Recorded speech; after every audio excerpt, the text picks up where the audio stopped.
Good afternoon. Yes, I'm here in front of you to share my konting kwento ng aking buhay. Okay lang ba? Yes, yes. Paano ko pasisimulan? Noon, I like to control my life. Nung pag-graduate ko nung college sa DLSU, nag-commercial modeling ako at doon ko na kilala si Isabel Granada. The year after, nagpakasal kami agad, 22 years old pa lang ako noon. And then 23 years old ako nung tatay na ako. Kaninang umaga kasama namin si Hubert. Ngayon gumawa daw ng assignment. Nung 24 ako, nagtayo na kami ng mga iba-ibang mga business. At napasok na ako sa politika. Naging konsehan na ako ng Angeles City. The more I have in life, the more messier my life has come. Money, power, fame, popularity. Mali ang hinahanap ko. 10 years after, may tinawagan akong isang kaibigan. Si Attorney Ryan para maghingi ng advice. Annulment. Yes, umabot na doon agad sa annulment ang aming problema. Marami kasi ako naging kasalanan kay Isabel at sa aking pamilya. Pambababae. Lagi akong wala sa bahay, puro trabaho. Akala ko okay lang. Pero yun pala ang unti-unting sumira sa aming pamilya. Nung nag-usap nga pala kami ni attorney, hindi niya ako in-advise na mag-anal. Pero the year after, noong 2015, pinili pa rin umalis ni Isabel sa bahay. Iniwan niya ang kanyang ina sa akin, ang aming anak, pati karir niya, kinalimutan nga niya. Nagpunta siya sa Australia para magpakasal. Sobrang depressed ko sa buhay ko, grabe. Pag-ising mo pa lang ng umaga, can you imagine umaga, umiiyak ka. Pagkatapos kong ihatid ang anak ko sa eskwela, umiiyak ako. Sobrang durog na durog ang buhay ko. Si JC ang kausap ko sa mga panahong iyon. Sinasabi ko, never kong pinangarap sa buhay ko na magkaroon ng broken marriage or broken family. Ako nga merong tatay at nanay, nandito nga para sila ngayon. Pero iniisip ko, habang buhay, actually kinausap ko yun ako, sabi ko, sorry, umiiyak ako dahil habang buhay, kahit magpasorry ako sa iyo araw-araw, hindi ko na may babalik yung mom niya. Kasi wala na, umalis na. Nasira ko ang kanyang buhay. 2016, election na naman. Tumakbo ko bilang my last term as a city councilor. Alam niyo, lahat ng mga konsehal naman kapag tumatakbo, pangarap nila mag-number 1. At ako, nag-number 1 ako. Pero hindi po ako masaya. Sumunod na taon, si Isabel, nagkaroon ng aneurysm sa katawan at namatay. Ngayon, nalaman na ng publiko na kaming dalawa pala, hiwalay na. Meron siyang asawa, meron akong JC. So ngayon, na-realize ko, ang buhay ko pala kay Isabel ay parang isang malaking kasinungalingan. We are always pleasing other people. Nagtatago kami. Para sa paningin ng tao, okay kami. Nagulat ang marami. Dinash kami ni JC sa social media. Ayaw na namin lumabas dahil iniisip namin, ano kaya ang iisipin nila? Masarap lang naman ang sabihin, ngunit may mga taong mapanghusga kahit hindi nila alam ang buong storya. Church, if you are living to please others, for you to be liked by others, I can say nagkakamali po tayo. It is only Jesus that we must please. It is only He that must rule our lives. Alam po ninyo, Can you imagine kailan lang? Last year lang yata, no? So, yung buhay ko nakakapagod. Searching for happiness.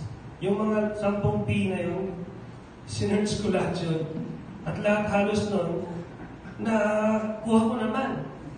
Pero, no amount of all those P's, no amount of money, no amount of popularity, fame, ang makapagbibigay saya sa atin. Hindi ko naman sinasabing masama yun. Okay lang. Pero hindi ito ang sagot para magkaroon ng meaningful life. I dreamt for having this amount of money before. I got it. Pero hindi enough. I worked hard to be #1 counselor. 3 terms, naging #1 ako. Hindi pa rin ako masaya. Kung lagi tayong maghahanap ng kaligayahan sa maling paraan, never niyo pong makikita ang tunay na kaligayahan. It's only when you receive the Kingdom of God.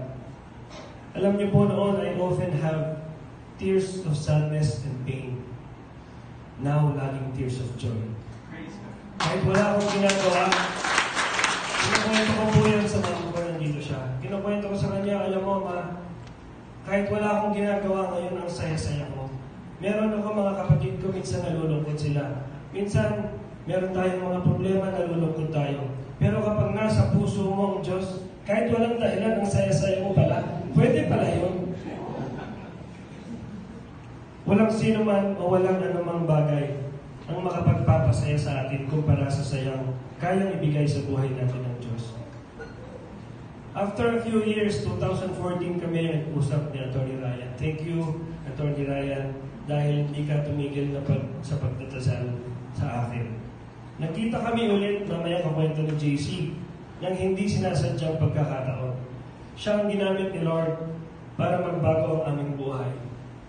Salamat. Talaga, salamat. Hindi na ako ang hari ng buhay ko. Ang Diyos na ang hari ng buhay ko. The past is gone, the new has come. Yan ang paulit-ulit na naririnig ng isip at puso ko ng Victory Weekend. Habang binubura ako na ang aking nakaraan. Through brokenness comes breakthrough. Alam kong pinatawad na ako ng Diyos sa mga pagkakamali at pagkukulang ko noon. At muli akong binigyan ng panibagong simula. Mabilis ang pangyayari. Nag-victory kami, nag-baptize kami, at binigyan pa niya ako ng pangalawang pagkakataon na ikasal ulit. Thank you, Lord, kay JC.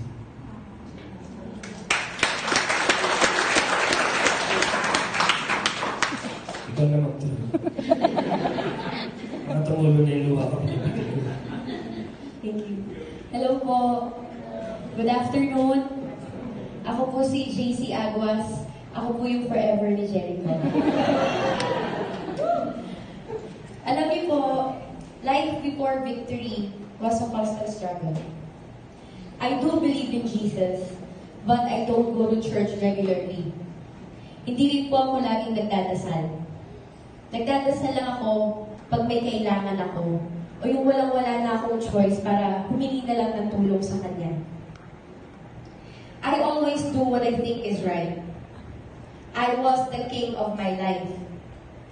When I got with Jericho, we are 2 broken people who got together, looking and searching.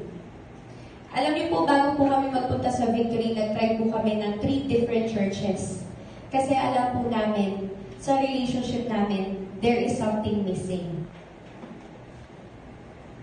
When I got with Jericho, knowing his history, knowing his past, alam ko na po kung ano yung pinasok ko.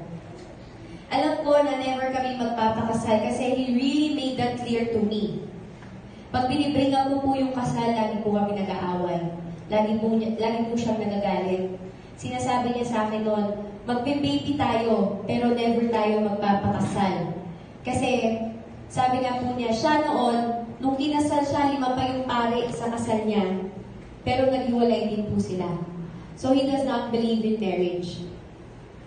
Our relationship was not built on trust. Laging may doubt. Laging nagdududa. Kahit po alam niya nasa trabaho ako, lagi po niya akong pinagdududahan. Ganun din po ako sa kanya. Pag yung cellphone niya tumutunog, yung leeg ko mahaba. Kasi tinitignan ko kung sino yung nagte-text sa kanya. One day, last year, papunta po si Jericho sa Cebu. Nagkita sila ni Attorney Ryan sa airport. Attorney Ryan lives 10 minutes away from the airport and who was never late for a flight all of his life. Suddenly, that day, naiwan po siya ng aeroplano. Thank you for that, Attorney. Sorry, bumili ka ng bagong ticket. Nagkita po sila ni Jericho, kinausap po niya si Jericho. Sabi niya, ano bang plano mo kay JC? Tapos, in-invite po niya kami sa Victory Couples Group, yung pong strengthening marriage. So, when Jericho got home from Cebu, sabi niya sa akin, attend tayo. Kasi ayoko nang magkamali as a couple. As a couple, wala pa rin po siyang balak talagang pakasalan ako. So, that Tuesday, we attended.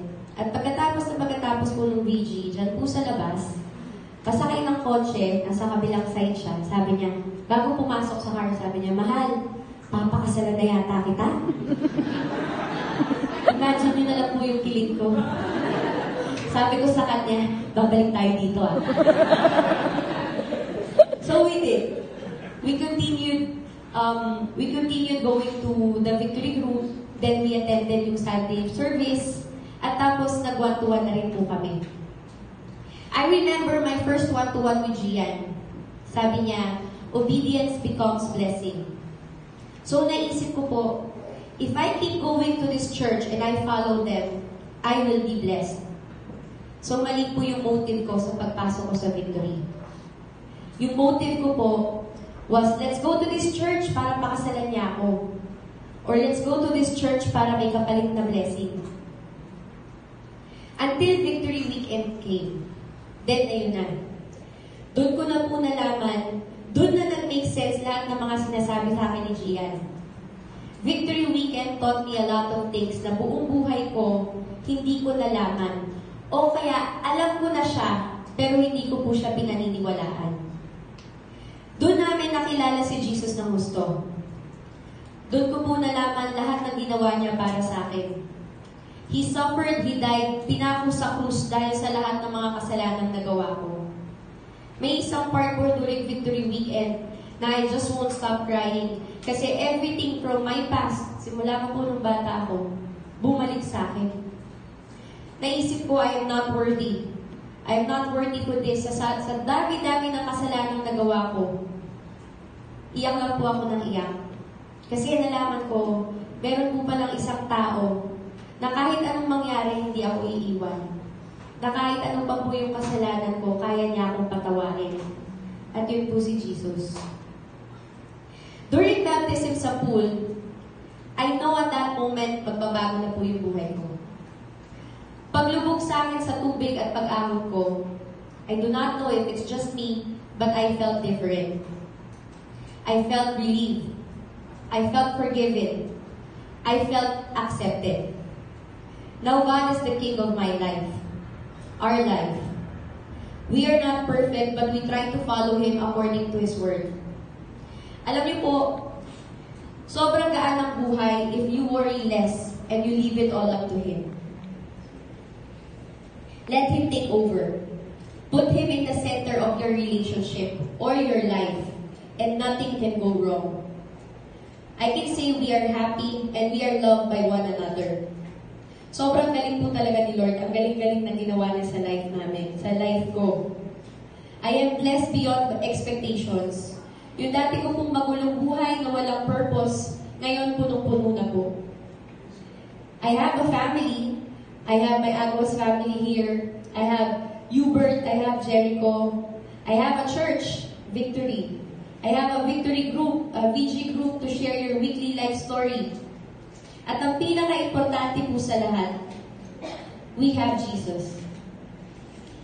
We have a relationship now. Close na po kami ngayon ni God.